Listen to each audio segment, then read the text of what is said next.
Bismillahirrahmanirrahim. Assalamualaikum warahmatullahi wabarakatuh. Innal hamdalillah nahmaduhu wa nasta'inuhu wa nastaghfiruh wa na'udzu billahi min shururi anfusina wa sayyiati a'malina. May yahdihillahu fala mudilla lahu wa may yudlil fala hadiya lahu. Asyhadu an la ilaha illallah wahdahu la syarika lahu wa asyhadu anna Muhammadan abduhu wa rasuluhu la nabiyya ba'dah. أما بعد فإن أصدق الحديث كتاب الله وخير الهدي هدي محمد صلى الله عليه وسلم وشر الأمور محدثاتها وكل محدثة بدعة وكل بدعة ضلالة وكل ضلالة في النار. Para pemirsa dan pendengar Roja TV dan Radio Roja yang dimuliakan Allah Subhanahu wa taala, semoga Allah Subhanahu wa taala senantiasa memberikan taufik dan hidayah kepada kita di pagi yang mulia ini. Semoga Allah SWT memberkahi waktu dan umur kita.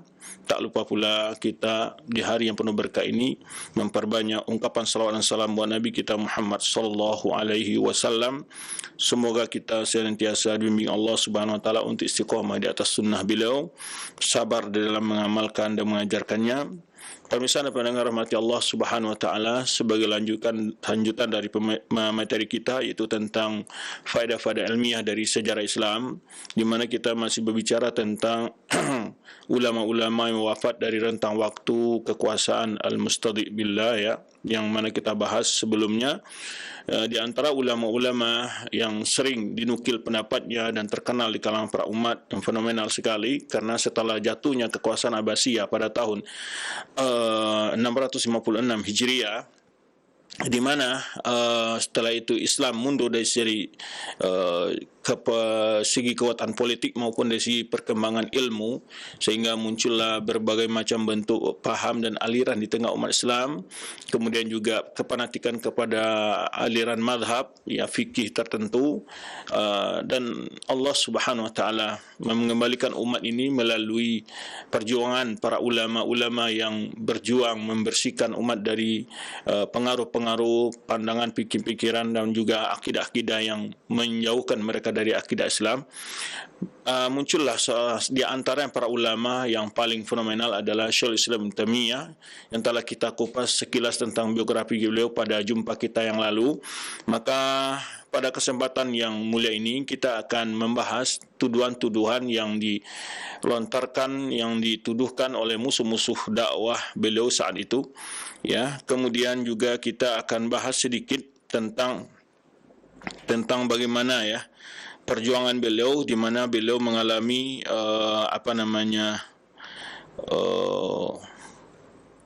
dengan tuduhan-tuduhan tersebut dihukum, ya. Maka kita akan membahas di sini, ya, berapa, ya, kali beliau dihukum oleh penguasa di zaman beliau, ya, dengan tuduhan-tuduhan yang tanpa bukti dan fitnah-fitnah tersebut.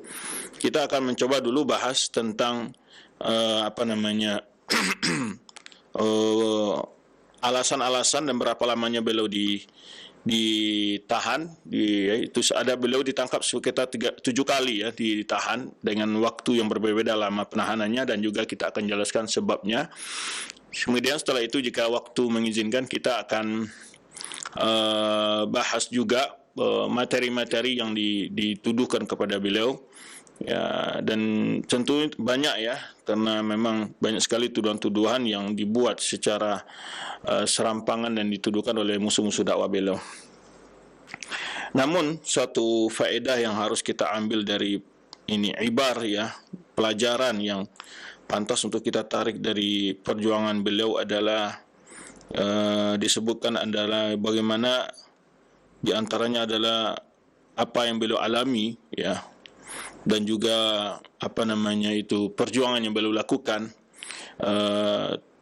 dan berhasil beliau melewatinya, ya, dengan mewariskan begitu luasnya ilmu yang beliau wariskan kepada umat, di mana di dalam umur 17 tahun, ya, dengan ketekunan beliau dari kecil menuntut ilmu, umur 17 tahun beliau telah diizinkan oleh seorang ulama Hanabila di zaman beliau untuk berfatwa, dan umur 17 tahun juga beliau telah menulis kitab, ya. Ya, kemudian beliau mengajar langsung menggantikan ayah beliau di umur 21 tahun. Bahkan sebagian kitab-kitab beliau dikarang dalam waktu yang sangat singkat.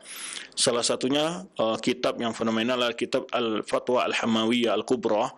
Itu beliau tulis dari waktu asar sampai dari waktu zuhur sampai asar ya. Jadi dari waktu zuhur atau asar atau maghrib sampai asar.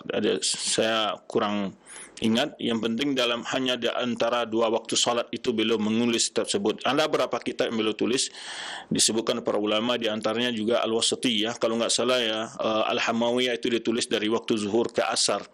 Ini jawaban terhadap penduduk Hama ya, yang bertanya kepada beliau tentang masalah sifat Allah SWT. Di dalam fatwa Al-Hamawiyah tersebut beliau membahas tentang hal-hal berkenaan sifat ulu, kemahatinggian Allah SWT di atas semua zat makhluk. Ya, zat Allah Maha Tinggi dari atas semua zat makhluk. Beliau bahas dari dalil Al-Quran, kemudian dalil dari sunnah, kemudian beliau sebutkan perkataan para sahabat Nabi, para tabi'in, para ulama-ulama atba'at tabi'in. Setelah itu beliau berpindah kepada mazhab fikih. Beliau bahas pendapat ulama Hanafiyah, pendapat ulama juga Al-Malikiyah, kemudian Syafi'ah, Hanabila, kemudian juga beliau berpandang menyebutkan madhab ideologi di antara ulama-ulama yang dinisbatkan kepada ulama-ulama tasawuf dan para ulama-ulama kalam yang taubat daripada pemikiran mereka. Itu dikupas dalam kitab beliau Al-Fatwa Al-Hamawiyah, di mana dalam Fatwa Hamawiyah ini beliau mengupas pertama sifatul ulu, kemudian sifatul ma'iyah, kemudian sifatul nuzul ya, kemudian sifatul qurb ya. Ada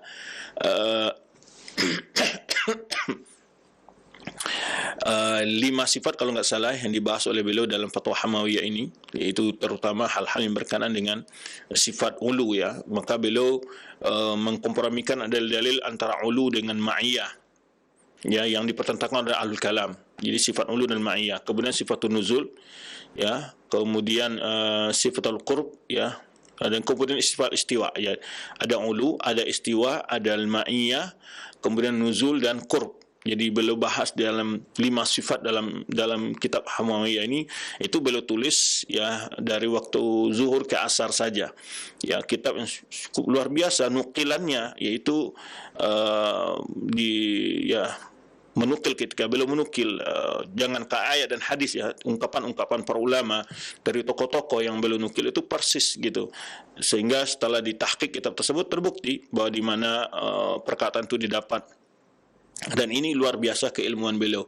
Maka di antara kehebatan yang membuat para ulama salut dengan beliau adalah kekuatan hafalan beliau ya, dari mana beliau banyak kitab-kitab beliau juga yang ditulis di dalam tahanan yang beliau tidak memiliki referensi, tapi semuanya keluar dari hafalan beliau ya.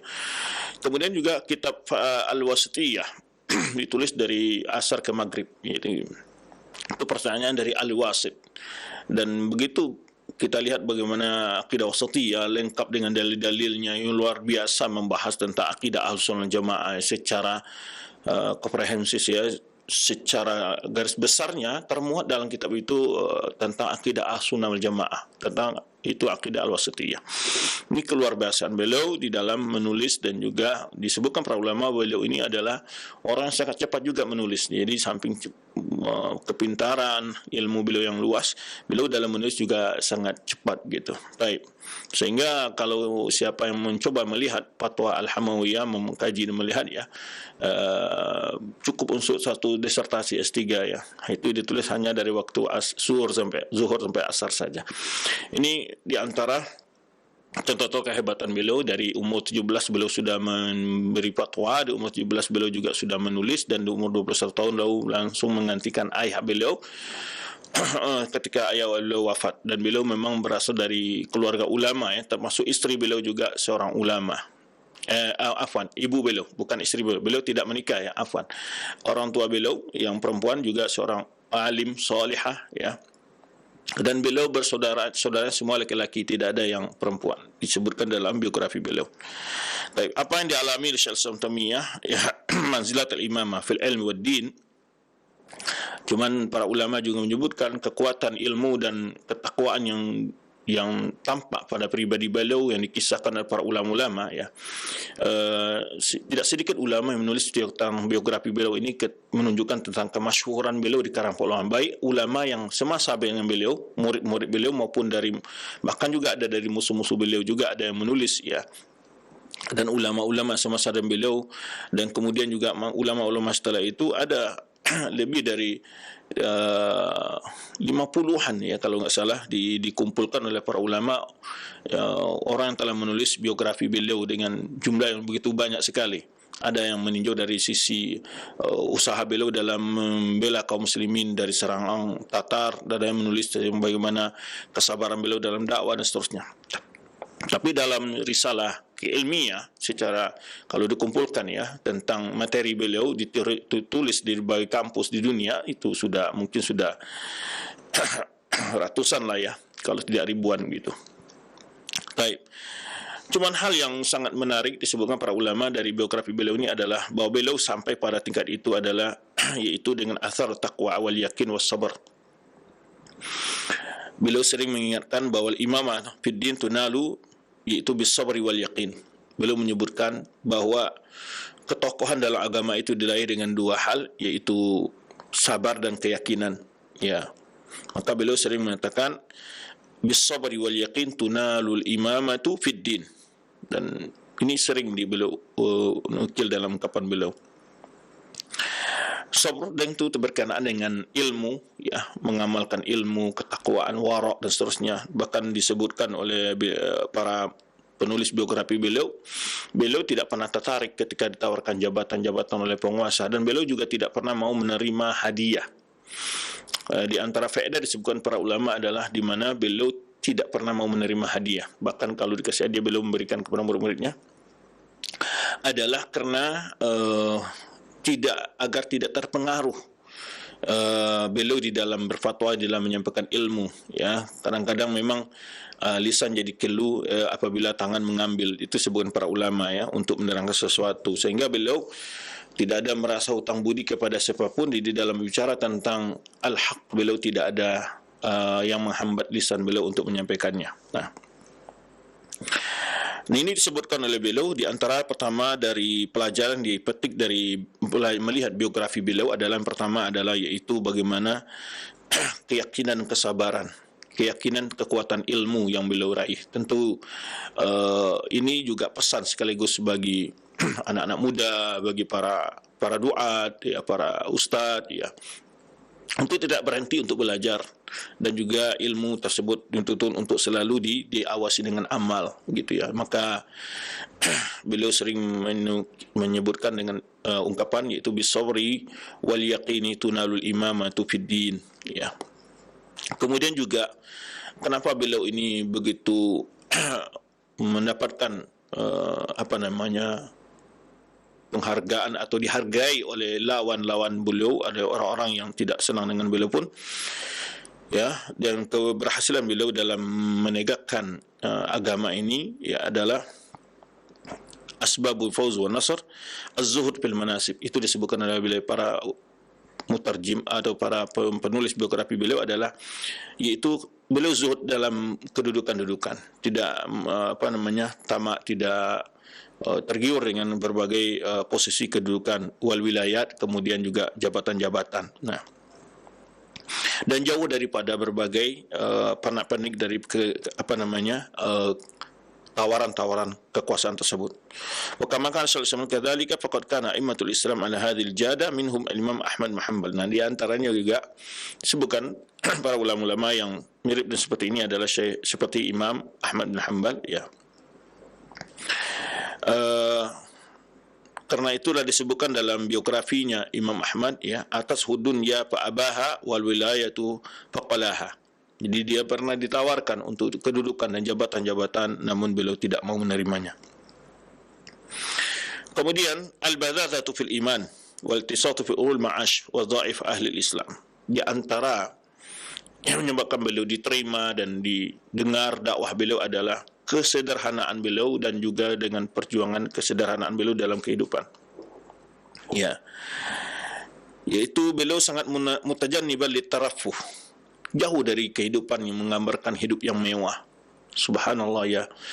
Barangkali ini juga sebagai pesan lah bagi kita para dai, seharusnya tidak menampilkan kehidupan yang mewah, kemewahan-kemewahan di depan mat'unya ya. Tetapi adalah menampilkan kesederhanaan. Kan ya, kesederhanaan. Barangkali suatu fitnah di zaman kita sekarang adalah ketika para dai dipancing untuk selalu memiliki barang-barang yang branded, barang-barang bernilai dan segala macamnya, sehingga seakan-akan dakwah ini dilihat dari sisi situnya. Ya, tentu sebagian ya, tidak semua tentunya. Cuman kita perlu waspada terhadap hal ini, bahwa jangan menunjukkan ke kemewahan-kemewahan ya. Justru para ulama dahulu mereka hidup dengan penuh kesederhanaan, dan itulah yang menjadi nilai tersendiri oleh para orang-orang yang menuntut ilmu kepada mereka. Karena dalam hal itu akan menjadi fitnah bagi seseorang ya, sehingga dia bisa berubah tujuan dan niat di dalam berdakwah ini untuk meraih kehidupan duniawi. Jadi mutajanniban tarafu fil ma'ash wa tatalubul malaz, dan juga tidak terlalu berlebih-lebihan dalam hal-hal yang kelezatan dunia ini. Ini di antara hal-hal yang dapat kita ambil dari kesederhanaan yang ya, dan ini tentu tidak khusus pada beliau, tapi pada umumnya para ulama-ulama kita mencontohkan kehidupan demikian. Dan ini juga barangkali pesan bagi para penitia kajian gitu ya, penitia kajian juga kepada para donatur dan muhsinin juga perlu tidak terlalu berlebihan di dalam melayani ustadz, karena ya mereka juga bukan orang-orang yang ingin berlebih-lebihan. Itu jangan kadang-kadang berlebih-lebihan baik dari segi makanan dan juga lain sebagainya. Hinggaplah mereka dan posisikan mereka, jangan ajari mereka hal-hal yang membuat mereka nanti berubah niat di dalam dakwah. Nah, ini juga barangkali, maaf ini agak sensitif menyampaikan hal ini barangkali ya, tetapi para penyelenggara kajian harus menyadari hal ini, bahwa ustaz-ustaz kalian bukanlah orang yang di dalam memberikan ilmu ini ingin dihibur dengan kesenangan duniawi, tidak. Baik makan, baik apapun saja, tidak perlu ke tempat-tempat yang sifatnya mewah dan segala macam. Ya, jangan pengaruhi niat mereka dan jangan pengaruhi mereka dengan dunia kalian, begitu. Artinya kadang-kadang ya bergaul dengan orang-orang yang memang memiliki kemewahan dunia itu akan merusak, akan mempengaruhi kehidupan sebagian ustadz. Nah, ini yang perlu kita waspadai, baik para asatidz sendiri maupun para jamaah ya. Karena terdapat di sebagian ya, terlalu berlebih-lebihan di dalam memberi dan di dalam memuliakan kadang-kadang ya.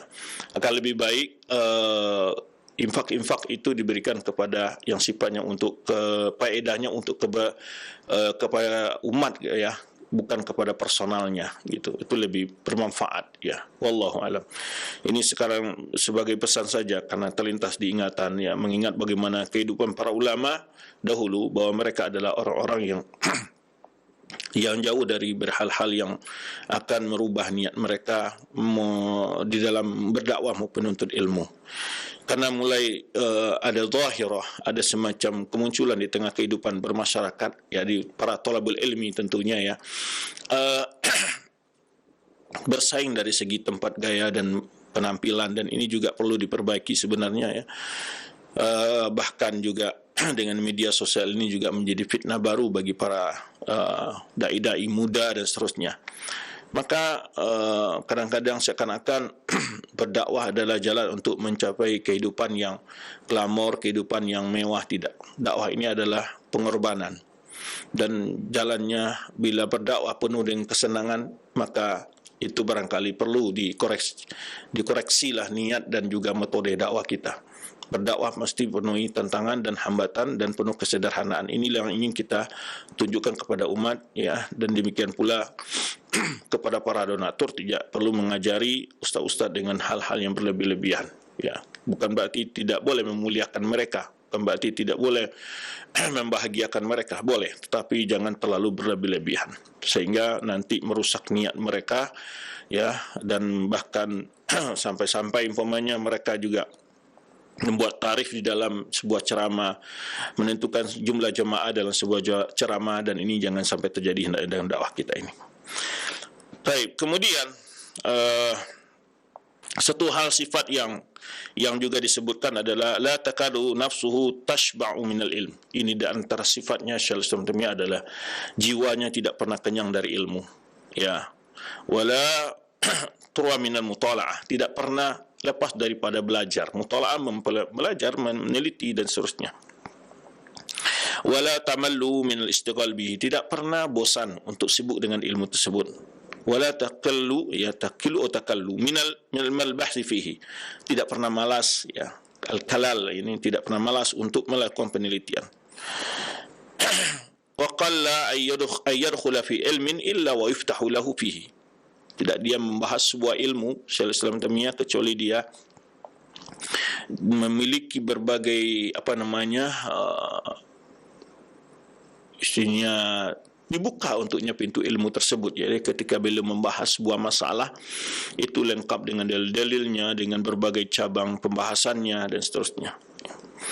Oleh sebab itu Az-Zahabi pernah berkata tentang gurunya Syaikhul Islam Taimiyah, ma ra'aituhu illa fi batni kitabin, ya, aku tidak melihat kecuali dia di perut buku, gitu. Ini menunjukkan bagaimana kesungguhan beliau di dalam menuntut ilmu. Baik.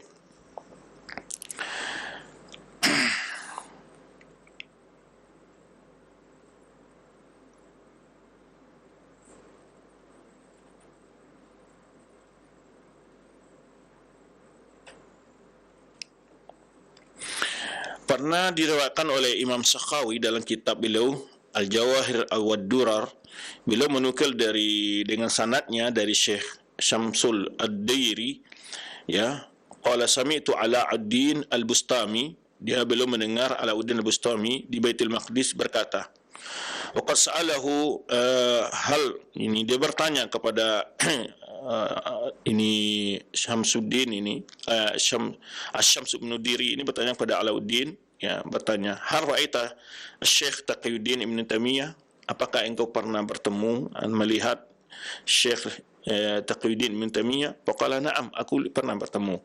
Qultu fa kaifa kana sifatuhu, lalu tanya bagaimana sifatnya. Faqala hal ra'aita qubbatas sakhra, lalu tanya engkau pernah melihat dengan kubah sakhra? Aku melihat iya. Qala kana kubbatus sakhra muli'a kutuban walaha lisan yantiqu bihi. Jadi ibaratnya beliau itu adalah kumpulan khazanatul ilm, yaitu kumpulan ilmu yang bisa berbicara. Ini menunjukkan tentang keluasan ilmu beliau. Baik, ini diantara faedah-faedah. Kemudian setelah itu ujian dan cobaan yang beliau tentu banyak ya di dalam dakwah beliau. Ya.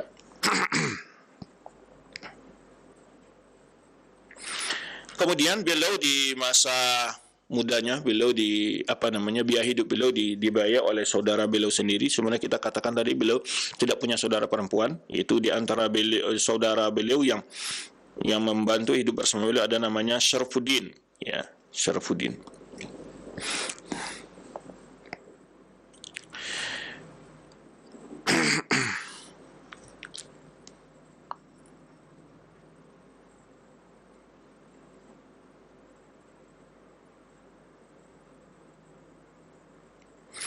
Kemudian juga dikisahkan bagaimana beliau terkala mengadakan perjalanan ke Mesir pada tahun 700 Hijriah, ya, inda ammi tilmizi, yaitu tinggal di rumah paman muridnya, yaitu namanya Ibnu Fadlillah Al-Umari, yani di mana beliau tujuannya bersafar ke Mesir waktu itu adalah meminta kepada khalifah untuk mempersiapkan pasukan menghadapi kekejaman tentara Mongol, ya, tentara Mongol. Farutiba lahu martab, ya. Lalu dia diberi sumbangan wa'atayat, ada disediakan baginya gaji gitu, ya. Falam yuqbal minha syai'an, dan beliau tidak menerima sama sekali, ya. Lalu sedikit di sini komentar daripada orang menulis biografi beliau, fa'al yu'tabar man ibtulu bitasawul ala mustawa rafi'. Subhanallah, apakah ini tidak menjadi pelajaran bagi orang-orang yang suka meminta-minta, ya, wa yatanammaru ala ma'arifihi wa ikhwanihi. Yani ini mustawa rafi', ini mutasawwil ala mustawa rafi', meminta-minta berlebihanlah ya. Wa rufa'a minhum ya'lamuna anna fi dhahir muta'an matbu' wa huwa fil batin abdun tabi' zalil muti'. Jadi hikmahnya sebelum ini adalah orang yang selalu bergantung kepada orang lain di dalam ma'ashnya dan hidupnya tentu akan menjadi orang yang hina secara batin gitu. Jadi Syaikhul Islam berbebas dari sini. Walaupun zahir orang taat kepada beliau, mematuhi beliau, tetapi kalau seorang tadi banyak berhutang budi dan hidupnya selalu bergantung kepada orang lain, maka di batin dia sebenarnya hakikatnya adalah tabi'un zalil. Dia seorang yang hina dan pengikut sebetulnya, yang taat ya. Taat kepada orang yang memberinya. Al-an al-ardi la takhlu minal muta'assina bis-salihin alladziina tajarradu min hadhil hudus. Tetapi satu hal kebaikan di dunia ini tidak pernah sepi dari orang-orang yang selalu berupaya mencontoh orang-orang soleh ya, yang jauh daripada sifat-sifat demikian. Nah, kemudian selalu pelajaran yang beliau lalui dalam dakwah beliau ini daripada minal adiyat atau adaya, daripada kesulitan-kesulitan yang beliau dalami dalam perjuangan agama Allah ini.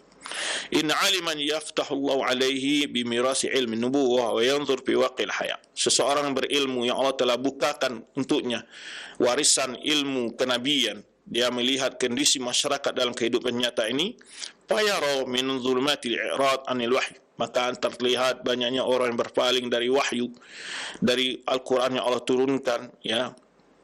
Di sana banyak sekali paham-paham yang saat itu hululiyah, mazhab sufiyah, hululiyah ittihadiyah, turuqiyah bid'iyah, turuqat ya, tariqat.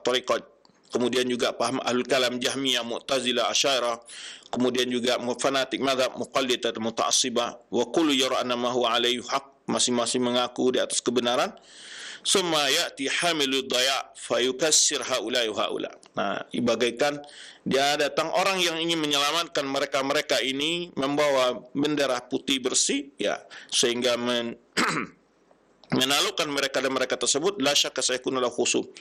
Jadi ketika Sallallahu Alaihi Wasallam berhadapan dengan banyak orang yang beliau kritik, ahlul kalam, syiah rafidah, mutasawwifah ya, dan berbagai kelompok-kelompok muta'assibah, nanti akan ada golongan-golongan yang memfitnah beliau dengan tuduhan-tuduhan itu, di antaranya itu mutasawwifah ya, kemudian muta'assibah, muqallidah, muta'assibah, kemudian golongan-golongan yang fanatik dengan madhab fikih tertentu, ataupun dari sebagian kelompok mutasawwifah ini mutasawwifah yang hulu ya, dari mazhab tasawuf, bukan semuanya di sini.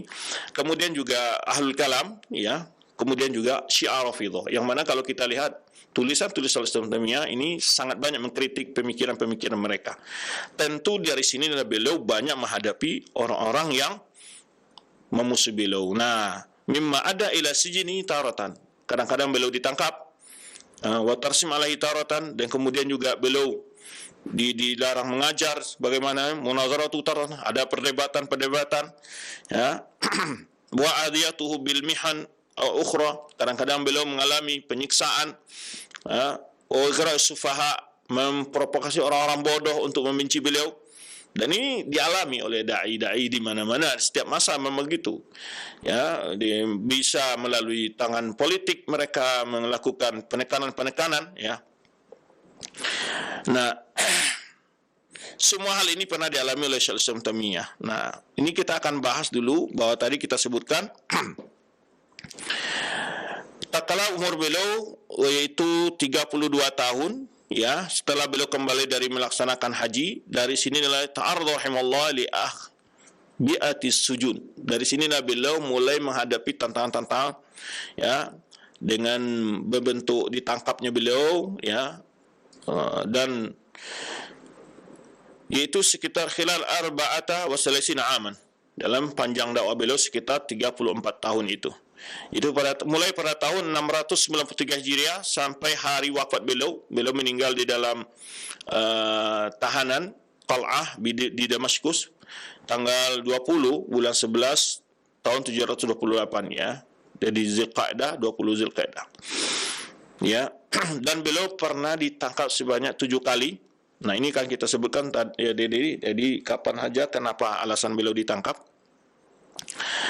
Kemudian 4 kali di Mesir beliau ditahan dan di Iskandaria, dan 3 kali di Damaskus. Ya. Total dari masa beliau ditangkap sekitar, ya, semua itu waktunya sekitar 5 tahun. Ya. Nah, dan itu adalah dengan cara musuh-musuh yang memfitnah beliau untuk menggunakan kekuatan politik saat itu, mempengaruhi penguasa, membuat laporan-laporan palsu, ya. Nah, kemudian dirinci tahan-tahan beliau. Yang pertama adalah pada tahun 693 di Damaskus. Limuddatin qalilah, ini masanya singkat, ya. Bisababin waqi'ati Asaf an-Nasrani. Jadi ada kisah ini, orang Nasrani menghina Rasulullah SAW. Kemudian Syekh Islam Taimiyah melaporkan kepada penguasa saat itu. Ya, di dalam kemudian penguasa memanggil orang Nasrani ini dengan juga membawa pengacaranya. Nah, ini disebutkan di situ, mau pengacaranya, istilah bahasa kita sekarang pengacara, ya. Nah, kemudian ketika dalam perjalanannya, ya, disebutkan di sini itu Syekh Islam Taimiyah dengan seorang ulama lain, ya, berkumpul dengan namanya ulama Zainuddin Al-Fariqi, yaitu Syekh Darul Hadis. Pada kala ala naib Sultan bin Damaskus. Jadi beliau menemui wakil daripada Sultan saat itu di Damaskus, yaitu Izzuddin Abiqil Al-Hamawi. Nah, kemudian fatalaba naib ihdaruhu. Jadi wakil Sultan ini meminta supaya orang Nasrani yang tadi itu untuk datang. Fahadara Asaf wa ma'hu mujiruhu Amir Ali'a, ya. Jadi Asaf, nama orang Nasrani ini, kemudian dia datang bersama dengan ini orang yang menjamin keamanannya, itu mujiruhu Amir Ali, ya, ini namanya. Tetapi dalam perjalanannya fatarabahuman nas bil hijarah. Dalam perjalanannya orang-orang melempari dia dengan batu. Ya. Dianggaplah Syekh Islam Taimiyah yang memprovokasi itu, sehingga Syekh Islam Taimiyah dipanggil oleh naib sultan ini, ya, Ibnu Taimiyah dan Faraqi. Kemudian fadarabahuma baina yadayhi. Kemudian beliau berdua, ya, dipukul, ya, warasama alaihima bil azrawiyah sumasdahuma an-naib wardahuma. Kemudian setelah Syekh Islam Taimiyah menerima hukuman itu, kemudian dipanggil pula orang Nasrani tersebut, dan orang Nasrani tersebut mengaku masuk Islam. Kemudian di dalam perjalanan dia ke Hijaz terbunuh, ya, dibunuh oleh anak saudaranya sendiri. Nah, setelah kejadian itu Syekh Islam Taimiyah menulis kitab As-Sarim Al-Maslul ala Syatimir Rasul. Jadi ada beberapa kisah Syekh Islam Taimiyah juga menulis kitabnya karena kejadian. Jadi kejadian tentang kejadian tentang adanya orang Nasrani yang menghina Rasul sallallahu alaihi wasallam, bagaimana hukumnya orang Nasrani yang menghina, karena orang Nasrani yang dibawa kekuasaan Islam, mereka adalah orang kafir zimmi yang tidak boleh diganggu hartanya, itu ada aturannya dalam Islam. Tetapi ketika mereka mencederai kehormatan Nabi SAW, maka secara hukum Islam dalam fikih dijelaskan para fuqaha itu adalah bagian dari bentuk bahwa mereka telah melakukan suatu pelanggaran hak untuk diberi keamanan di negeri Islam tersebut. Nah, ini yang terjadi. Maka Syekh Islam Taimiyah membahas masalah ini dengan rinci dalam kitab beliau tentang, ya, hal perkara ini, yaitu kehormatan Rasul dan hukum mencela Rasul SAW. Maka beliau menulis kitab As-Sarimul Maslul ala Syatimir Rasul. Nah, ini adalah salah satu asar daripada suatu kejadian yang beliau dihukum gara-gara itu, dan akhirnya beliau menulis kitab, ya. Kemudian kisah yang kedua beliau ditangkap adalah yaitu pada di Qahirah. Di Qahirah yaitu sekitar 1,5 tahun beliau ditahan di sana, yaitu mulai dari hari Jumat tanggal 26 Ramadan tahun 705 Hijriah, ya, sujina fi burjin ayyaman. Jadi ada tempat di kalau burj kita tuh apa, ya, semacam, ya, tahanan lah di sebuah benteng, ya, kemudian dipindahkan ke dalam jubbi. Jubbi itu adalah sumur, ya, qal'a jabal. Jadi dulu tahanan klasiknya ya gitu, dibuat seperti sumur, orang dimasukkan ke dalam itu. Nah, itu pada hari Id itu 1 Syawal tahun 705. Nah, dan bersamanya ada dua saudaranya sendiri, dua saudaranya ikut, yaitu Syaraf Abdullah wa Zain Abdurrahman. Jadi ini saudara Syekh Islam Taimi sendiri ikut bersama beliau sampai tahun itu hari Jumat tanggal 23 bulan 3 707. Jadi dari 705 tadi sampai 707 beliau ditahan. Wa kana khadimu tilmizu Ibrahim Al-Ghayani min al-murafiqin lahu fi safari ila hadha Misr, ila Misr. Jadi di antaranya adalah beliau memiliki pelayan dan murid beliau Ibrahim Al-Ghayani ikut menemani beliau waktu ditahan di sana. Sebabnya adalah, nah apa sebabnya? Disebutkan oleh Ibnu Katsir pada tahun 705 Hijriah itu dalam satu majelis yang ketiga, falyantubituli min hadzal jami' ini, sebabnya adalah masalatul arsy wal masalatul kalam wa masalatul nusul. Jadi masalahnya adalah beliau bicara tentang akidah Ahlussunnah wal Jamaah tentang masalah arsy, masalah sifat kalam dan sifat nuzul, ya. Dan wafiyah minal mawaqif Abu Tuliyah. Jadi disebutkan dalam kisah itu bagaimana Sallallahu berdebat dengan para orang-orang yang menentang beliau, ya, mendebat beliau. Nah, di antaranya adalah zakar majara fiha anna akhahu Syaraf ibtahala wa Allah alaihim fi hali khurujihim. Jadi di dalam ketika berdebat berdiskusi itu, saudaranya sendiri itu Syaraf yang beliau ikut Abdullah ini berdoa kepada Allah SWT, ya, untuk menimpakan azab kepada orang-orang yang menghukum beliau, yang telah memfitnah beliau. Syekh Islam menegur saudaranya ini, ya, famana'u syekh wa qala lahu bal qul Allahumma hab lahum nuran yahtaduna bihi ila al-haq. Tapi doakanlah mereka itu, kata Syekh Islam Taimiyah, ya Allah berilah mereka cahaya yang mereka mendapat petunjuk dengannya kepada kebenaran. Ini satu akhlak yang luar biasa juga, ya, subhanallah, ya. Beliau menghadapi fitnah, tuduhan, di sidang ditangkap, kemudian saudaranya memang merasa dizalimi, terasa melihat dizalimi, dan berdoa kepada Allah SWT agar mereka orang zalim ini diberi oleh Allah SWT semacam pelajaran gitu, ya. Namun Syekh Islam Taimiyah justru memohonkan hidayah buat mereka dan tidak membolehkan saudara untuk mendoakan hal yang buruk, ya. Falillahi ma'adhamu min adabin jam.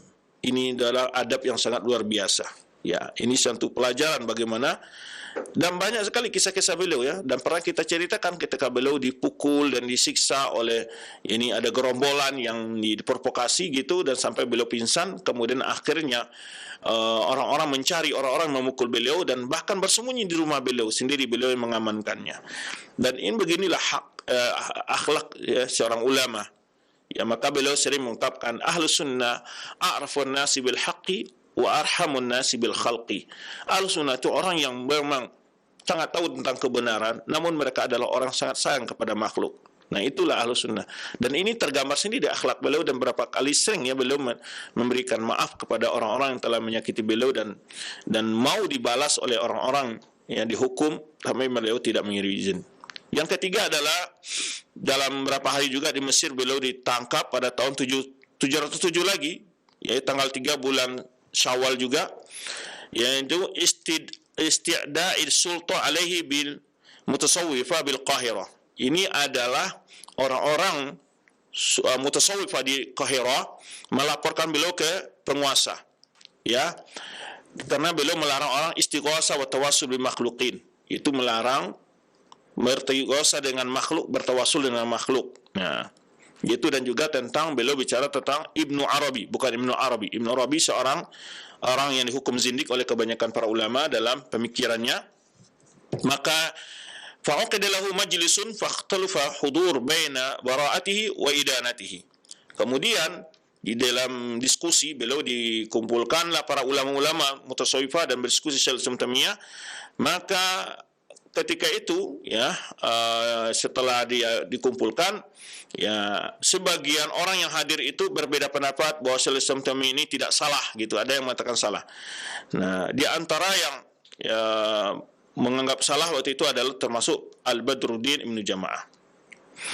Ketika itu beliau dipilihkan 3 pilihan saat sidang di Qahirah ini, di sidang para ulama ketika beliau berdebat dengan kumpulan para ulama itu, imma kembali ke Damaskus atau tinggal di Iskandaria dengan syarat-syarat tertentu, atau beliau ditangkap, ya, maka beliau memilih untuk ditangkap, untuk ditahan. Nah, tapi fa'alah alai jama'atu min rifaqihi liyasira ma'hum ila Damashq. Tetapi orang-orang yang bersama beliau dengan rombongan beliau itu meminta kepada Syaikhul Islam Taimiyah untuk kembali Damaskus saja. Ya. Wa yaqbalu syurut wa wafaqahum. Nah, lalu Syaikhul Islam Taimiyah menerima ketika jamaah yang ikut bersama beliau ingin kembali Damaskus saja, tidak usah beliau ditangkap, kita pilih saja pilihan kembali. Yang pertama yaitu imma kembali ke Damaskus atau tinggal di Iskandaria dengan ada syaratnya, atau ditangkap. Dan beliau memilih untuk ditangkap saja, ditahan, tapi teman-teman beliau atau murid-murid beliau yang bersama beliau ingin kembali Damaskus saja. Nah, ketika sudah dalam perjalanan, ya, jadi sebab ini adalah kisah beliau menulis kitab sebuah kejadian inilah beliau menulis kitab itu Al-Istighosah Al-Ma'ruf bi Ar-Rad Al-Bakri. Jadi kisah ini beliau tulis juga dalam sebuah kitab untuk mengumpulkan diskusi itu dalam sebuah tulisan. Yaitu tulisan beliau tentang kitab Istighosah atau Ar-Rad Al-Bakri. Jadi ada 2 kitab yang sudah kita kisahkan.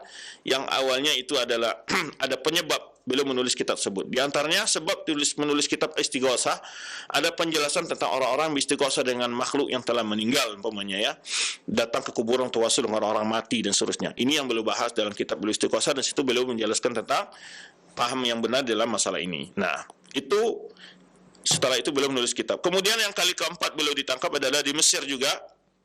Itu pada bulan Syawal juga. Sampai awal tahun 708, yaitu 700 Hijriah, 707 Hijriah sampai 708 Hijriah. Di dalam masa 2 bulan saja.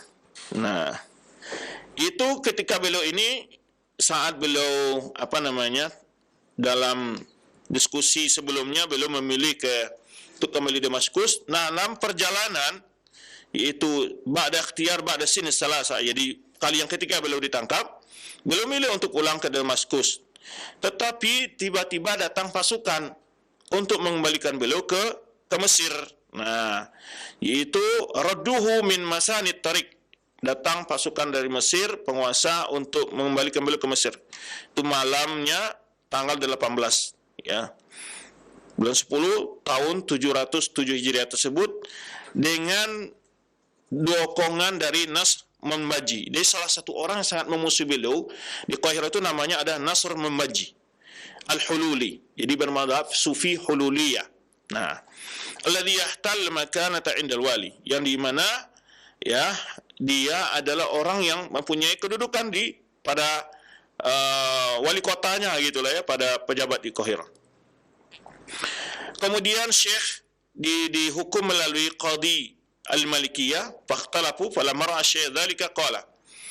Kemudian setelah Syekh bertemu, ana amdi ila al-habsi wa atba'u ma taqtadihi al-maslahah. Kata Syekh, saya lebih memilih untuk ditahan dan mengikuti apa yang lebih baik. Nah, kemudian ketika beliau ditahan di dalam tempat tersebut, ya, di ruangan atau di sebuah lubang itu, manusia tetap belajar, ya, orang-orang belajar sama beliau di luar sumurnya, gitu, ya. Aqafa alaihi nas ziyaratan wa ta'alluman wa istifta'an. Jadi orang datang aja ke tahanan beliau, berkunjung, gitu, ya. Ada yang ziarah, ada yang belajar, ada yang minta fatwa. Ya. Nah. Kemudian kali yang kelima beliau ditangkap itu di Skenaria tahun 709 Hijriah. Nah, sampai yaitu pada tanggal 1, ya, bulan 3 itu Rabiul Tsani, sampai tanggal 8 bulan Syawal juga tahun 709 Hijriah. Nah, ini adalah maqidatu ukhra min Nasr al-Mambaji. Ini juga adalah yaitu maqidah, artinya siasat, ya, keji yang diatur oleh seorang namanya Nasr Mambaji yang tadi kita sebutkan. Ya, wajis disingkir ini di antara orang-orang yang memusuhi beliau. Yatarabbasani man yaqtaluhu. Jadi dia mencari-cari kesempatan kapan bisa menangkap lagi Ibnu Taimiyah ini, gitu. Wa fi hadhihi al-hala ja'a 'indahu ba'da ayyam Syamsuddin bin Sa'duddin al-Harrani wa akhbara bi annahum yusaffirunahu ila al-Iskandariyah wa ja'at masyayikh tadamara wa akhbaruhu bidzalik. Wa qalu lahu qul hadha ya'malunahu hatta tuwafiqahum.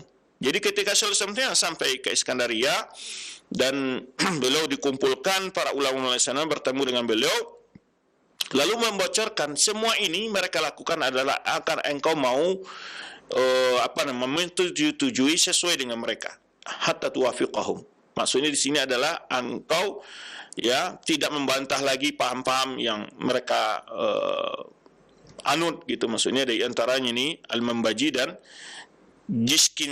disingkir ini namanya orang ini ya yang selalu membuat fitnah kepada beliau. Ya, wa ma'amiluna ala qatlik. Kemudian disampaikan juga bahwa mereka sedang merencanakan untuk membunuhmu atau untuk mengusirmu atau untuk menangkapmu. Disampaikan kepada Rasulullah. Faqala lahum. Nah, jawaban Rasulullah tentang ancaman ini apa kata beliau? Ana in qutiltu kana li syahada. Saya kalau dibunuh itu adalah syahid bagi saya. Wa in nafuni kanat li hijrah. Jika saya diusir itu adalah hijrah, pindah ke tempat lain. Walau nafuni ila Qubrus da'autu ahla. Seandainya mereka walau mengusir saya ke pulau Qubrus, ya, tahu kita Qubrus ini adalah daerah yang perbatasan antara Eropa dengan Turki, ya. Pulau Qubrus yang da'autu ahlaha ilallah. Aku akan berdoa di sana kepada Allah SWT. Wajabuni. Wa in habisuni, jika mereka li ma'badan. Jika aku ditangkap, ada kesempatan untuk fokus beribadah. Wa ana mithlul al-ghanamah kaifama taqallabat, ya, taqallabtu ala sufin fayasi'u minhu wansarafu. Ketika itu musuh-musuh justru putus asa untuk menghalang-halangi dakwah Syaikhul Taimiyah. Beliau tidak ada hambat. Sampai dibunuh pun beliau menyatakan, kalau saya dibunuh saya mati syahid. Kalau saya diusir itu hijrah bagi saya. Kalau saya ditangkap adalah khulwah dengan Allah Subhanahu wa taala. Lebih sempurna untuk beribadah dan lebih khusus. Subhanallah. Tawakal yang tinggi, ya. Maka sering ungkapan ini diunukil oleh orang-orang, ya. In qutiltu fahiya syahada, jika pakanat li syahada, jika saya dibunuh mati syahid. Jika saya diusir, ya, dalam perjalanan beliau berhijrah, dianggap oleh beliau sedang hijrah, ya. Jika beliau ditangkap, ditahan, adalah khulwah, ibadah kepada Allah Subhanahu wa taala. Ya, kemudian dalam kondisi demikian, karena ada memang orang-orang provokator untuk menangkap beliau selalu, untuk menghalang-halangi dakwah beliau selalu. Dan tidak berapa bulan setelah itu berkuasalah Malik Nasir Muhammad bin Qalun di tahun 709 tersebut, maka afraja an Syekh wastada'u lil Qahirah. Dari situlah Malik Nasir ini melepaskan Syekh dari tahanan dan memanggil beliau ke Qahirah. Wa qutila Jashkir syarra qitla wa hamala Nasran al-Mamji wa mata fi zawiyatihi. Dan akibat dari orang-orang yang memusuhi beliau justru malah sangat buruk sekali, dan akhirnya Jashkir ini disebutkan dibunuh dalam keadaan yang terbunuh. Kemudian juga Nasr al-Mamji mati di fi zawiyatihi, maksud di tempat tinggalnya, ya. Wa Nasir yantaqim min al-qudat al-fuqaha alladhina kanu yuwaluna Jashkir. Jadi Malik Nasir ini Ibnu Qalun ini yang berkuasa di Mesir tahun 709 Hijriah ini, 709 Hijriah, memanggil qadi-qadi yang telah pernah menghukum Syaikhul Taimiyah tersebut. Memanggil qadi-qadi tersebut, ya, dan para fuqaha yang memfitnah beliau, dan beliau ingin memberikan hukum penguasa ini kepada orang-orang yang memfitnah Syaikhul Taimiyah. Fastafta Syaikhul Taimiyah. Lalu Syaikhul Taimiyah ditanya oleh penguasa itu, oleh Raja Al-Malik Nasir ini, Muhammad bin Qalun. Fa fahama Syaikhul Taimiyah maqsudahu. Syaikhul Taimiyah paham ketika dimintakan fatwa, paham maksudnya dia ini ingin menghukum orang-orang yang berbuat jahat kepada Syaikhul Taimiyah, ya. Fasyara fi madhihim wa sana alaihim. sebenarnya justru memuji musuh-musuhnya, orang-orang yang sebelum pernah menghukum beliau, memfitnah beliau di hadapan raja tersebut. Wa annahum matu lam tajid mithlahum fi daulatik. Kemudian Rasulullah mengatakan, seandainya mereka ini para meninggal, engkau tidak akan dapatkan orang-orang seperti mereka di negaramu. Ya, amma ana fahum fi hillin min jihati. Adapun saya, kata Rasulullah, saya memaafkan mereka. Fahum fi hillin min jihati. Mereka dari sisi saya adalah telah halal, artinya saya telah memaafkan mereka. Ini akhlak lain yang muncul dari Rasulullah. Bagaimana mulianya akhlak beliau. Ketika beliau dekat dengan penguasa atau dihargai oleh penguasa, beliau tidak punya kesempatan untuk balas dendam kepada musuh-musuhnya, tangkap semua mereka, jebloskan ke bui semua mereka, nggak ada pernah demikian Rasulullah. Walaupun orang-orang ini sebelumnya telah membuat beliau tersiksa, membuat beliau menderita, membuat beliau yang mengalami berbagai ujian dan cobaan, ya, para qadi dan para fuqaha ini, ketika setelah itu Muhammad bin Qalun, ya, Malikun Nasir Muhammad bin Qalun ini berkuasa dan melepaskan Salastamiyah dan meminta fatwa Salastamiyah, justru Salastamiyah memuji-muji orang-orang yang pernah berbuat jahat kepada beliau, dan bahkan dikatakan seandainya mereka ini para meninggal, engkau tidak akan temui orang-orang seperti mereka. Adapun hak mereka, hak saya atas mereka, kata Salastamiyah, saya telah memaafkan mereka, menghalalkan mereka. Ini akhlak yang luar biasa, ya. Kemudian itulah akhirnya Qadi Ibnu Makhluf Al-Maliki berkata setelah itu, ma ra'ayna asqa min Ibnu Taimiyah lam nuqa mumkinan fi sa'i fihi.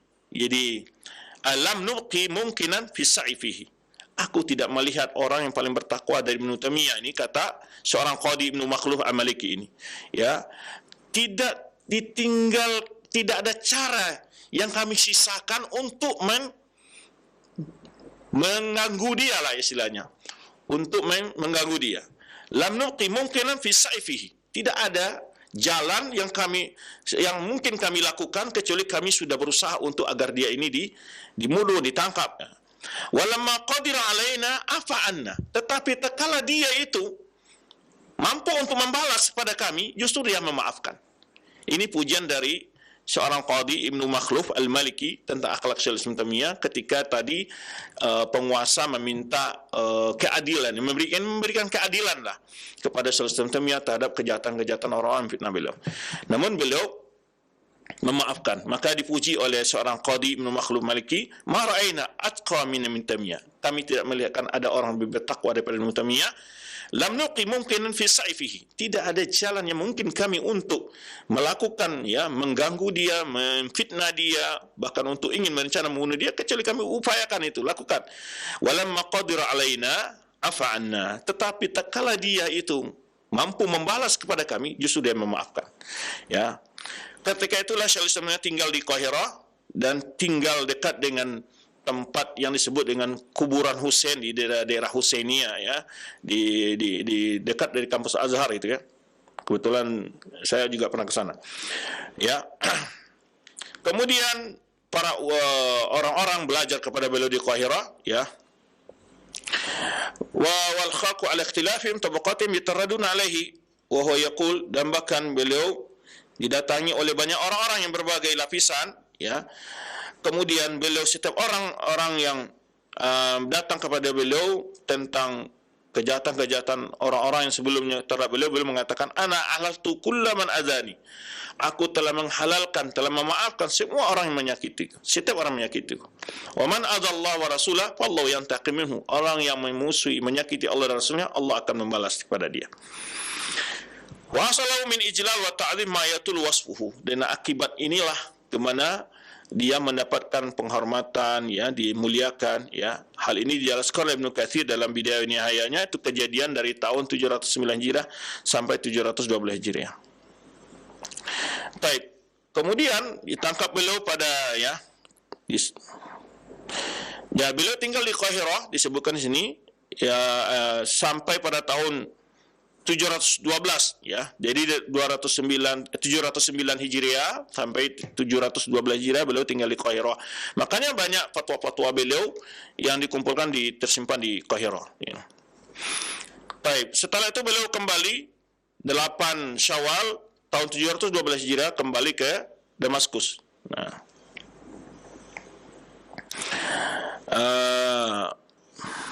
Kemudian sujina rusima alaihi khilala arba'a marrat. Ustaghrakannahu as-sanatain wa nisf. Jadi beliau tinggal di Kairo selama masa tadi, banyak sekali peristiwa-peristiwa yang beliau alami. Ya. Ketika beliau tinggal di Mesir, ya, hasala khilal iqamati hadhihi bi Misr khairun katsir. Jadi selama beliau tinggal berapa tahun di Mesir itu tersebar lagi kebaikan yang begitu banyak, menyebarnya ilmu agama, ya. Kemudian disitulah banyak beliau di Mesir, beliau banyak menulis kitab beliau, di antaranya sebutkan di dalam yang beliau tulis di Mesir itu adalah Minhajus Sunnah Nabawiyah, kitab bantahan terhadap Syiah Rafidhah dan juga Qadariyah dalam 9 jilid kalau nggak salah, yaitu atau 8 jilid Minhajus Sunnah Nabawiyah. Ini kitab yang paling besar di antara kitab-kitab bantahan terhadap Syiah Rafidhah, bahkan terbesar lah. Kemudian beliau juga menulis Kitabul Iman, Kitab Istiqamah, Tabisul Jahmiyah, Fatwa Al-Misriyah, dan lain demikian disebutkan dan Rajab dalam terjemahannya. Ini kita-kita yang beliau tulis selama di sana. Baik. Kemudian kali yang ke-6 beliau ditangkap di Damaskus, itu dengan lama 5 bulan 18 hari, ya. Mulai dari hari Kamis tanggal 7 bulan 12 Zulhijjah tahun 720 Hijriah sampai pada hari Senin yaitu tanggal 10 bulan Muharram 721 Hijriah. Dengan sebab masalah al-hal bit-talaq. Nah, ini kan masalah-masalah fikih nanti yang akan kita bahas, apa hakikatnya perbedaan tuduhan-tuduhan kepada beliau. Jadi beliau berfatwa tentang orang bersumpah dengan talak. Kalau tujuannya adalah sumpah, menurut beliau adalah bukan talak gitu. Sedangkan berbeda dengan pendapat ulama-ulama yang lain, mereka menganggap itu talak. Bersumpah dan talak bukanlah talak kalau tujuannya bersumpah. Nah, ini sebetulnya ada pembahasan fikih di sini, ya. Nah, wa antajat hadhi majmu'atun kabirun min al-kutub wa fatawa. Ya. Kemudian muncul banyaknya fatwa-fatwa beliau, ya. Kemudian juga bantahan-bantahan terhadap pandangan beliau sehingga ya, di antara tulisan beliau adalah Ar-Raddul Kabir ala man i'tarada alaihi fi masatil half bit talaq. Jadi beliau menulis masalah ini juga dalam suatu tulisan. Yang ketujuhnya, yang terakhir adalah ketujuh kali beliau ditangkap adalah yaitu ditangkap sekitar ini yang lebih panjang 2 tahun 3 bulan 14 hari. Itu mulai dari tanggal 6 dari bulan Sya'ban tahun 726 Hijriah sampai malam wafatnya beliau yaitu hari Senin tanggal 20 bulan Zulqa'dah tahun 728 Hijriah. Yaitu masalah az-ziarah, yaitu masalah tentang ziarah kubur. Nah, nanti akan kita bahas. Ini tuduhan-tuduhan ini masih belum sempat kita bahas karena waktu yang batas kita. Jadi sebab-sebab beliau tangkap adalah tentang bantahan beliau kitab Arad al-Ikhna'i atau Akhna'i, ya. Jadi di sana beliau menjelaskan tentang hukum ziarah kubur. Maka Ibnu Katsir menjelaskan bahwa beliau tidak mengharamkan. Beliau tidak mengharamkan. Banyak sekali penjelasan tentang ziarah kubur, tapi oleh orang-orang dipelintir dan dibuatlah semacam tuduhan bohong bahwa beliau melarang orang, mengharamkan orang ziarah kubur Nabi, mengharamkan orang ziarah kubur secara mutlak dan seterusnya. Ini yang menjadi bahan oleh musuh-musuh beliau untuk melaporkan kepada penguasa saat itu. Yang anehnya juga penguasa saat itu tidak adil juga, ya, sehingga mereka menerima tuduhan-tuduhan sepihak itu dengan melihat pengaruh Islam yang cukup besar di tengah masyarakat. Nah. Kemudian dari selama beliau ditahan di situlah juga banyak lahir karya-karya beliau selama beliau di dalam tahan tersebut. Ya. Baik. Itu diantara, ya, hanya dalam kesempatan ini kita bisa berbicara tentang kisah sekilas kenapa beliau ditangkap, ya, dan sebanyak 7 kali beliau ditangkap dan juga kisah-kisahnya. InsyaAllah kita akan bahas nanti tentang pembahasan ini, tujuan-tujuan atau tuduhan yang dituduhkan kepada Syaikhul Islam Taimiyah. Yang diantaranya tadi kita sebutkan, ya, ini dibahas nih, ya, nanti apa saja pembagian orang-orang yang memfitnah beliau ini, ya, seperti di antara fuqaha wal qudat. Ini yang masalah talak tadi. Kemudian juga nanti akan dibahas masalah mutasawwifah, kemudian masalah ahlul kalam, Ya, tuduhan-tuduhan alul kalam kepada beliau, kemudian juga kelompok mutasawwifah kepada beliau, kemudian juga kelompok aliran Syiah Rafidhah, ya. Nah, ini akan kita bahas insyaallah berapa tuduhan-tuduhan yang akan datang, kemudian juga kita akan tafsil nanti berapa tuduhan-tuduhan tertentu kepada beliau. Sebagai tuduhan pemanya beliau mengatakan tentang neraka itu tidak kekal, kemudian juga tuduhan dengan tasbih ataupun mengatakan alam itu qadim, ya. Ini insyaallah pada jumpa-jumpa akan datang kita akan bahas sebagian daripada tuduhan-tuduhan tersebut. Wallahu a'lam bishawab, karena waktu membatasi kita. Kita kembali kepada akh yang mandu kita dari studio Cilengsi untuk menerima pertanyaan. Nah, baik, syukuran jazakallahu khair atas materi yang telah disampaikan oleh Ustaz. Dan demikian ikhwan Islam azzakumullah, para pemerhati roja sekalian, materi yang telah disampaikan dari penjelasan dan juga bantahan tuduhan-tuduhan terhadap Syekhul Islam Ibnu Taimiyah rahimahullah taala. Baik, untuk selanjutnya kami akan buka sesi soal jawab. Bagi Anda yang ingin bertanya, silahkan Anda bisa menghubungi kami di layanan telepon. Halo. Assalamualaikum. Waalaikumsalam warahmatullahi wabarakatuh. Dengan Bapak siapa, di mana? Erwin. Pak Erwin di mana? Padang Simpuan. Nah, silahkan Pak Erwin. Saya mau menanyakan, belakangan ini banyak tuduhan kepada dai-dai salaf yang mendakwakan ajaran Ahlussunnah wal Jamaah secara benar ke daerah orang yang banyak melakukan ritual-ritual ziarah kubur yang berbau syirik, dan akhirnya dituduhkan bahwa dia menghina daerah situ dengan ucapan-ucapan tertentu dan menyelewengkan segala macam isi dakwanya dalam kajiannya. Bagaimana terhadap orang-orang yang memfitnah dai-dai Ahlussunnah, yang memfitnah dan sampai memenjarakan dai tersebut? Kita bersikap terhadap mereka itu, Pak Ustaz. Nah, baik. Mohon arahannya. Jazakumullah khairan. Oh iya. Iya, terima kasih banyak untuk Pak Erwin di Padang Sidempuan, dan silakan Ustaz. Taib, terima kasih pada Erwin di Padang Sidempuan. Taib, pertanyaan Erwin di Padang Sidempuan tentang bagaimana menyikapi berbagai tuduhan dan fitnah-fitnah tersebut. Kita tetap berdakwah dengan dalil, sampaikan pendapat para ulama, ya, tanpa harus menyebut kelompok tertentu, tapi yang kita koreksi ada kesalahan, tanpa menyebut tempat ataupun pelaku secara personal, ya.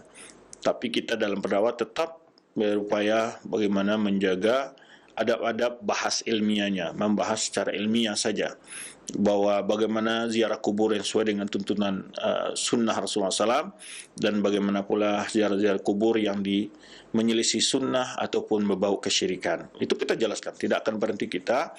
Baik, tentu hal ini bukan pertama, tadi sudah kita jelaskan, fitnah-fitnah itu bukan hal pertama, dan memang ahlul batil sejak dahulu kala setelah diutusnya para nabi, yang banyak mereka buat itu adalah semacam opini-opini yang menyesatkan. Maka di situ kita tetap menjelaskan kebenaran secara dalil, pandangan para ulama, ya, dan mencerdaskan umat daripada pemahaman-pemahaman yang akan membawa mereka pada perbuatan syirik ataupun perbuatan-perbuatan yang tidak sesuai dengan tuntunan agama. Kita tetap berdakwah sesuai dengan ilmu, ya, tetap berupaya tawakal kepada Allah SWT. Di samping itu juga melakukan sebab-sebab menghindarkan terjadinya tuduhan-tuduhan fitnah tersebut. Nah, tetapi sudah sunatullah memang di mana ahlul batil mereka hanya memiliki dua cara saja, metode. Biasanya mereka tidak akan mau untuk dikonfrontir, jadi dipertemukan tuduhan dengan yang menuduh itu sangat sulit, mereka biasanya nggak berani gitu. Dan disinilah letaknya harusnya para penegak hukum, baik polisi, baik pejabat, apapun saja, jika ada tuduhan-tuduhan, yang pertama yang dia harus lakukan adalah meminta bukti dari yang menuduh. Yang kedua, dipertemukan yang dikonfirmasi, ya, diklarifikasi kepada yang dituduh. Kemudian dipertemukan kedua pihak, sisi mana yang sebenarnya sedang diperbincangkan. Kemudian untuk menghindari hal-hal yang seperti ini sebetulnya. Halnya mudah sebenarnya. Jika ada pelanggaran pidana, itu adalah ruangnya polisi. Jika ada pelanggaran agama, tentu adalah yang membuat keputusan adalah MUI. Jika ada bukti-bukti tersebut nyata, tentu diproses, dibawa ke MUI. Adakah benar paham seperti ini, di mana salahnya, diberikan nasihat, diluruskan. Itu kalau ada bukti. Kalau memang sesat gitu kan. Dan kalau memang ada tindak pidana, diproses pidana, itu aja sebenarnya. Tetapi ahlul batil, orang ini tidak akan berani mereka dengan secara fair, secara ilmiah mereka tidak akan berani berhadapan, ataupun secara hukum pun mereka tidak akan berani berhadapan gitu. Maka kita tidak perlu ragu dan takut dalam menyampaikan kebenaran. Selama kita benar, ya insya Allah Allah akan selalu membela orang-orang yang berjuang untuk agamanya. Namun kembali kita tetap berupaya melakukan sebab-sebab keselamatan dalam berdakwah ini. Tidak boleh umpamanya menyebut nama orang tertentu, ya tempat tertentu ataupun ritual-ritual tertentu yang ya coba sebut saja perbuatan seperti dari syirik tanpa menyebut budaya tertentu supaya tidak menjadi polemik di masyarakat. Yang penting masyarakat tahu bahwa perbuatan-perbuatan itu dibawa ke dalam budaya manapun saja, itu tetap dianggap syirik, ya, dianggap syirik dalam ajaran Islam tentunya. Yang kita sampaikan ini ajaran Islam, bukan menurut pandangan keyakinan orang lain, ya, atau orang yang tidak memahami Islam gitu. Nah, kita dalam berdakwah tetap ya dengan ilmu tentunya, dengan hikmah tentunya. Dan walaupun sehebat apapun kita berilmu dan berhikmah, biasanya tetap akan ada tantangan, itu pasti. Para nabi saja, orang yang mendapat mukjizat dari Allah SWT, mendapat penjagaan langsung dari Allah SWT, tetap menghadapi ujian-ujian dan cobaan di dalam dakwah mereka. Itu sudah hal yang sudah sunan kauniyah dan sunan syariah yang Allah kehendaki di dalam memperjuangkan kebenaran. Nah, maka inti di sini kita perlu bersabar dan berdakwah. Ya, dan tantangan-tantangan itu pasti akan ada. Ya, namun kita juga harus mempersiapkan hujah-hujah yang kuat di dalam berdiskusi. Di dalam berdakwah kita harus meningkatkan hujah-hujah pendapat para ulama, bukan hanya hasil pikiran, bukan kira-kira, ya. Maka kita dalam berdakwah itu harus benar-benar mengerti sumbernya, ngerti bagaimana ulama menjelaskan dalil-dalil tersebut. Ya, dalam hal itu kita tidak akan bisa difitnah dengan tuduhan macam-macam. Kalau kalian tuduh, ini adalah pandangan para ulama dan dalam menafsirkan ayat dan hadis ini. Si A, si B dari para ulama mengatakan begini. Nah, gitu. Jadi kita tetap berupaya bagaimana menyampaikan kebenaran dengan cara yang bijaksana tanpa mengurangi materi yang harus kita sampaikan. Ya, satu hal juga perlu kita bersabar dan menghadapi hal-hal tersebut.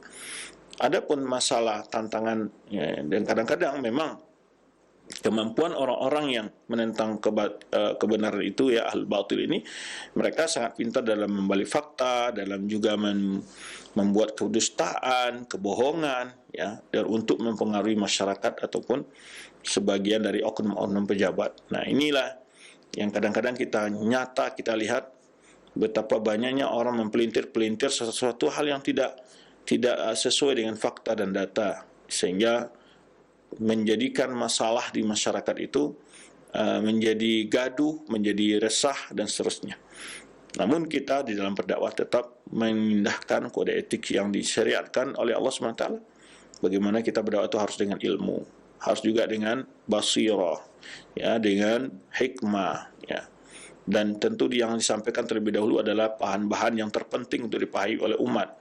Ya, ada pun masalah-masalah yang khilafiyah pun tidak rinci. Mana khilafiyah yang memang boleh berkhilafiyah di sana, boleh kita berbeda pendapat. Mana yang khilafiyah yang bukan khilafiyah yang mu'tabarah, ya, itu harus dipelajari oleh dai. Kalau kita tidak mampu ke sana, jangan membahas masalah-masalah itu kalau kita belum cukup untuk menguliti masalah tersebut, ya, belum mampu membahas masalah tersebut. Serahkan kepada ahlinya. Wallahu a'lam bishawab. Nah, baik, syukran jazakallahu khair atas jawaban Ustaz. Demikian untuk Bapak Erwin yang berada di Padang Sidempuan. Dan selanjutnya ini ada pertanyaan di layanan pesan WhatsApp. Ustaz, dari penanya yang berada di NTB.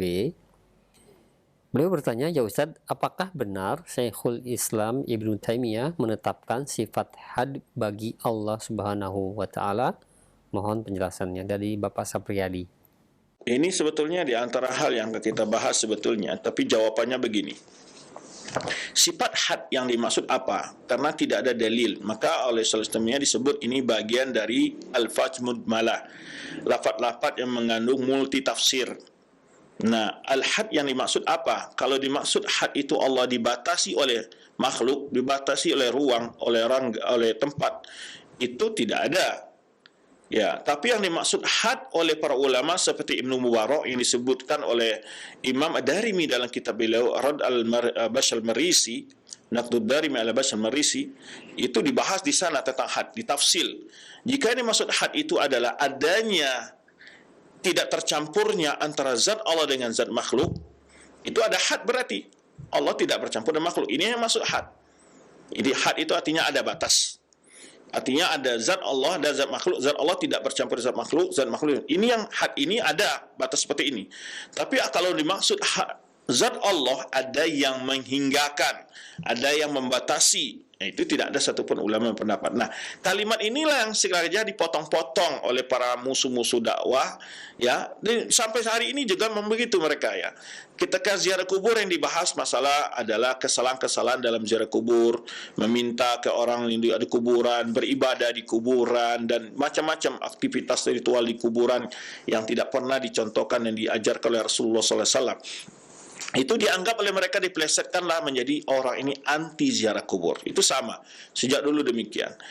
Demikian pula masalah had. Islam dia tidak mengatakan Allah itu ada batasan di had oleh makhluknya, ada hal yang dibatasi oleh makhluknya. Dimaksud adalah had oleh para umat salaf adalah yaitu adanya tidak bercampurnya antara zat Allah dengan zat makhluk. Itu pasti. Itulah disebut oleh para ulama had di sini. Tidak ada semacam had wujud, umpamanya hadnya apa? Ada tali, ada ini. Tidak begitu maksudnya. Yang dimaksud para ulama adalah adanya sisi tidak tercampurnya antara hak dan makhluk. Jadi nggak ada zat Allah pada makhluk, zat makhluk tidak ada pada zat Allah.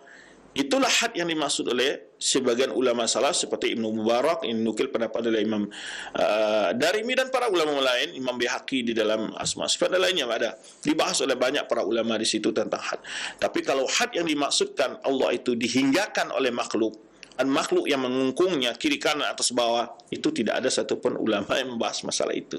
Dan itu yang dinafikan. Jadi ada yang menafikan had, ada yang menetapkan had. Yang menetapkan berbeda maksudnya yang menafikan. Itu semua maksud mereka itu sama sebenarnya. Orang yang menafikan adalah bahwa Allah itu zat Allah tidak ada makhluk yang memberikan hinggaan, terhingga oleh makhluk, dibatasi oleh makhluk, gitu. Tapi yang menetapkan adanya had dimaksud adalah adanya batasan antara zat Allah dengan zat makhluk, bahwa tidak ada zat Allah yang bercampur dengan zat makhluk ataupun sebaliknya. Itu yang dimaksud oleh para ulama salaf. Baik.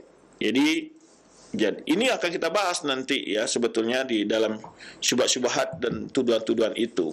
Memang hal seperti ini sering diungkapkan oleh orang ahlul kalam, dijadikan senjata, termasuk juga umpamanya mereka menyebutkan bahwa Ibnu Taimiyah mengatakan bahwa Allah mendudukkan nabinya di atas aras. Ini ada dalam kitab ini, akan kita bahas juga ini. Dalam beberapa buku juga dibahas oleh para ulama, ya, dibahas bahwa asar tersebut tidak pernah dinukil oleh Syaikhul Islam Taimiyah, dan itu hanya dinukil oleh Abu Hayyan. Abu Hayyan ini orang Mu'tazilah, dan dia menukil di Syaikhul Islam Taimiyah, mengatakan itu perkataan Syaikhul Islam Taimiyah, dan Syaikhul Islam Taimiyah menukil perkataan orang lain, dan isinya perkataan itu bukan juga begitu, gitu. Nukilnya juga salah, penisbahan juga salah Abu Hayyan tersebut.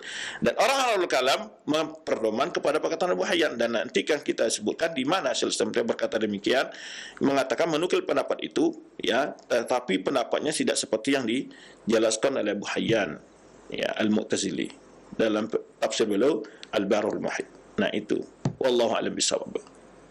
Jazal khair atas jawaban Ustaz. Demikian untuk Bapak Sapriyadi yang berada di NTB. Baik, selanjutnya kami berikan kesempatan kembali di layanan telepon. Silahkan bagi Anda yang ingin bertanya langsung. 6. Halo.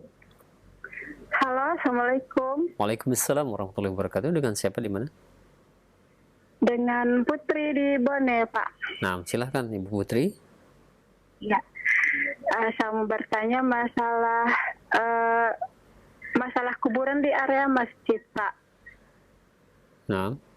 Ya, yang dimaksud di sini, apakah tidak boleh sholat di masjid yang ada kuburan di area masjid, ataukah memang tidak bisa sholat di masjid yang ada kuburan di dalam masjidnya? Terus saya dengar orang yang sholat di masjid yang ada penguburan di area masjid itu sholatnya tidak sah, katanya begitu. Saya pernah dengar, Pak. Terima kasih. Nah. Assalamualaikum. Waalaikumsalam warahmatullahi wabarakatuh. Nah, silakan Ustaz. Waalaikumsalam warahmatullahi wabarakatuh. Baik. Dalam pandangan ini para ulama semua ijma kalau sholat maksudnya bahwa tidak boleh berkuburan di masjid atau masjid dibuat kuburan. Itu semua ulama tidak ada yang merekomendasi. Itu yang pertama, kedudukan dulu, meluruskan paham masyarakat tentang hal ini. Kemudian banyak orang berhujjah, bagaimana dengan kuburan Nabi SAW? Itu kan di masjid. Kuburan Nabi SAW, Nabi SAW berkubur bukan di masjid, beliau berkubur di rumah beliau. Dan sampai hari ini bagian rumah beliau itu tidak bagian dari Masjid Nabawi. Itu perlu disampaikan. Memang karena rumah beliau posisinya dempet, menempel dengan Masjid Nabawi, tapi bukan bagian di Masjid Nabawi. Buktinya Aisyah tinggal di rumah tersebut. Beliau kadang-kadang datang bulan, semacam kantor. Mana boleh orang haid menetap dalam masjid, kan, itu jelas. Jadi itu bagian tidak bagian. Itu yang pertama dulu. Yang kedua, ulama juga menyebut itu bagian dari kekhususan karena Rasulullah SAW menyebutkan dalam hadisnya bahwa para nabi itu dikuburkan di mana dia meninggal. Rasulullah SAW saat meninggal ada di rumah Aisyah. Ketika para sahabat berbeda pendapat di mana Rasulullah mau dikuburkan, saat itu ada yang mengatakan dikuburkan kembalikan ke Mekah, ada yang mengatakan kuburan di kuburan Baqi, ada yang mengatakan di Baitul Maqdis tempat wafatnya para nabi-nabi. Dan Abu Bakar Siddiq anhu menyampaikan sebuah hadis Rasulullah SAW bahwa al-anbiya yudfanu haitsu yuqbadun, bahwa para nabi itu dikuburkan di mana dia beliau wafat. Maka digalilah di bawah bangku atau sarir ataupun tempat tidurnya Rasulullah SAW. Disitulah Rasulullah SAW dikubur. Dan beliau berkubur di rumah Aisyah. Setelah itu Aisyah pun tidak menjadikan bagian kuburan itu bagian dari rumahnya lagi. Nah, ini jadi itu bukan berkuburan di masjid, tapi beliau berkubur di rumah. Nah, ini kadang-kadang yang menjadi syubhat oleh sebagian orang. Nah, dan Rasulullah SAW jelas sekali dalam hadisnya. Dalam banyak hadis beliau mengatakan di akhir hayat beliau, malah beliau menyampaikan sebuah hadis yang disampaikan oleh Muhammad Asyana, la'natullah 'alal yahudi wan nasar ittakhadhu qubur anbiya'ihim masajidah. Allah melaknat orang Yahudi dan Nasrani gara-gara menjadikan tempat kuburan nabi-nabi mereka sebagai tempat beribadah seperti masjid. Nah, ini kata Aisyah, yuhadharu mimman sana, adalah beliau mengingatkan agar jangan sampai meniru perbuatan mereka. Ini larangan, dan banyak sekali hadis-hadis tentang kuburan itu. Banyak sekali hadis-hadis yang melarang berkuburan dan sholat ke arah kuburan. Dalam hadis riwayat Muslim. Nah, dalam hal ini, maka oleh sebab itu para masyarakat harus mengerti, mestinya jika sudah ada kuburan tersebut tidak boleh di sampingnya dibangun masjid. Kecuali memang itu tanah bukan tanah masjid, bukan perkara masjid. Kalau bukan perkara masjid ya boleh saja, baik di depan maupun di samping, yang penting tanah itu bukan perkara masjid, tidak masalah sholat di masjid tersebut. Nah, itu perlu diketahui juga. Walaupun di depan mihrab, tapi tanah itu tanah orang lain, tidak termasuk wakaf ke masjid, tanah pemilik sendiri, itu beda pemiliknya. Yang dimaksud adalah dalam perkarangan yaitu tanah masjid. Nah, ini yang ditanyakan. Dalam hal ini berbeda pendapat ulama. Imam Ahmad mengatakan sah salat yang mana bila kuburan itu terdapat di luar masjid, baik depan di karangan belakang namanya, sah salatnya, tapi dia berdosa seperti dikiaskan oleh berdasarkan usul mazhab mereka adalah seperti orang salat di memakai pakaian yang dicuri atau tanah yang dicurinya. Salatnya sah tapi dia berdosa. Imam Syafi'i mengatakan sholatnya sah, hampir sama seperti pendapatnya Imam Ahmad tersebut. Dilarang, tetap dilarang, makruh hukumnya. Tapi di dalam masjid itu banyak ulama mengatakan jika kuburan itu di dalam masjid juga, dalam masjid nih, bukan di luar itu sholatnya batal menurut sebagian ulama. Sebagian ulama mengatakan batal. Dan lagi yang merinci lagi kalau di mihrabnya itu batal. Tapi yang jelas sholat di masjid yang situ ada kuburan, ya, kalau di luar tadi, nah pendapat sebagian ulama membolehkan sholat tapi tetap berdosa. Kenapa? Karena bagian di situ terlarang sholat menghadap kuburan atau dekat kuburan berdasarkan hadis yang bahkan Imam Muslim, la tajlisu alal kuburi wa la tusallu ilaiha wa la tujassisuha wa la tusarrijuha. Jangan kalian duduk di atas kuburan dan sholat mengarah terhadap kuburan, jangan pula mencat kuburan dan juga pula memberi lampu kuburan. Itu ada hadisnya. Ya. Dan bahkan Rasulullah SAW dan masalah kuburan banyak sekali hadisnya, yaitu ketika Rasulullah mengutus Ali bin Abi Thalib untuk menatarkan kuburan-kuburan ditinggikan. Ini banyak sekali, bukan di masjid maksudnya. Kuburan-kuburan dianggap keramat segala macam. Kenapa? Karena awal fitnah banyak terjadi fitnah kesyirikan adalah gara-gara kuburan, seperti pada umat Yahudi dan Nasrani. Sebenarnya tadi Rasulullah SAW melaknat, ya, orang Nasrani dan Yahudi menjadikan kuburan nabi-nabi mereka sebagai tempat beribadah. Kemudian juga hadis Hafsah ketika beliau pulang dari Habasyah, ketika hijrah yang pertama Habasyah, negeri Habasyah, Ethiopia, kemudian beliau datang ke Madinah, kemudian nyampe kepada Rasulullah SAW melihat di sana banyak kuburan, orang-orang salat yang menjadikan kuburan sebagai tempat ibadah. Haulai, kata Rasulullah SAW, idza halaka fihim rajulun salih, apabila orang saleh meninggal, yattakhudhu qubur anbiya'ihim masajida, mereka menjadikan kuburan sebagai tempat beribadah. Ya, dan ini adalah hum syirarul khalq, itulah orang yang paling buruk dari makhluk Allah, kata Rasulullah SAW. Ya, banyak lagi hadis-hadis tentang hal ini. Yang intinya adalah kalau kita masih mendapatkan ada masjid yang tidak ada kuburan, itu lebih aula. Ya, kecuali memang sudah tidak ada masjid kecuali hanya satu-satunya itu. Wallahu a'lam bisawab. Dan bagi para pemangku kewenangan, baik itu takmir masjid, kita masjidnya lebih dahulu, akan lebih baik kuburannya dipindahkan biar tidak menimbulkan syubhat di dalam ibadah. Ya, para ulama juga memfatwakan jika kuburan lebih dahulu, sebagian ulama malah mengatakan kubur masjid yang dibongkar. Ya, mana yang lebih dahulu? Ya, kalau umpamanya kuburan lebih dahulu, masjid yang dibongkar. Kalau masjid lebih dahulu, kuburan yang dipindahkan. Itu adalah lebih aman. Ya. Kemudian ada asumsi-asumsi negatif yang kadang-kadang hadir di dalam pikiran masyarakat ketika ada orang berkubur di masjid, menganggap bahwa kubur di masjid itu dapat melapangkan azab di kuburan. Tidak ada satupun dalil mengatakan demikian. Rasulullah SAW ketika bicara tentang azab kubur, bagaimana supaya masuk azab kubur semacam, dan para ulama pun tidak ada yang mengatakan kalau berkubur di dekat masjid akan dapat kiriman pahala dan seterusnya. Bahkan menurut mazhab Imam Syafi'i bahwa pahala kiriman-kiriman yang tidak selain dari doa dan juga amalan ahli hadis yang ada menjelaskan sebagai amalan bisa dihadiahkan orang mati, menurut mazhab Imam Syafi'i tidak sampai. Baik.